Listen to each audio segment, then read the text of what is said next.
Halo teman-teman, perkenalkan aku Nali Faziratul Islamia dari program studi D3 Kesekretariatan akhiran NEM 3019. Di sini aku ingin menjelaskan mengenai bahasa-bahasa dalam komunikasi, yaitu dibagi menjadi dua, yang pertama verbal dan yang kedua non-verbal. Verbal itu adalah suatu komunikasi yang dilakukan secara langsung, baik itu tulisan maupun lisan. Contohnya itu biasanya seperti berbicara secara langsung atau menulis surat dan lain sebagainya. Dan yang kedua itu non-verbal. Non-verbal ini dilakukan selain menggunakan kata-kata, seperti gestur tubuh, kemudian suara, simbol, dan lain sebagainya. Nah, sebelumnya kan sudah aku jelaskan mengenai apa itu nonverbal dan apa itu komunikasi verbal. Nah, di sini aku ingin mereview sebuah film dan aku akan identifikasi mengenai komunikasi nonverbal dalam film itu. Mari kita saksikan videonya. Hari ini aku mendengar lagi nama Alister. Apakah Alister yang di sekolah sama denganmu? Kenapa? Gak apa-apa. Kamu mau kemana? Gue gak suka ditanya dan stop bilang aku kamu.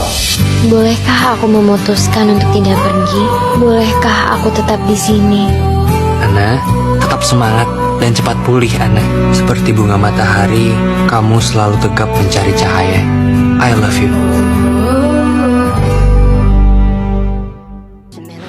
Nah, setelah kita melihat video sebelumnya, kita dapat simpulkan bahwa terdapat beberapa komunikasi nonverbal yang diperlihatkan atau ditonjolkan dari film tersebut. Nah, contohnya nih, di menit 00.12 itu ada adegan si cewek atau si Ana namanya, itu memberikan ekspresi kaget seperti mengejamkan matanya, dan alis yang menunjukkan spontan kaget saat si cowok atau si Alister itu bentak atau berkata, "Stop, panggil aku kamu."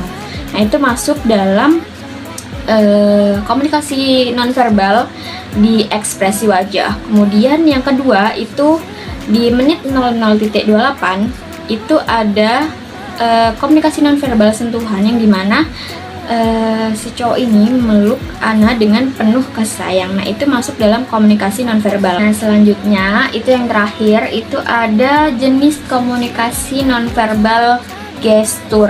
Itu ada di menit 00.07 dimana pada saat si cewek ini berbalik dan dia itu terkejut lalu menatap si cowok tadi dengan matanya yang melotot dan tangannya yang menggenggam. Nah, itu masuk dalam gestur. Jadi di film sebelumnya, di cuplikan film sebelumnya itu terdapat 3 jenis komunikasi nonverbal, yaitu yang pertama ada gestur, yang kedua ada sentuhan, yang ketiga ada ekspresi wajah. Jadi kesimpulannya, komunikasi itu sangat penting bagi kehidupan kita sehari-hari.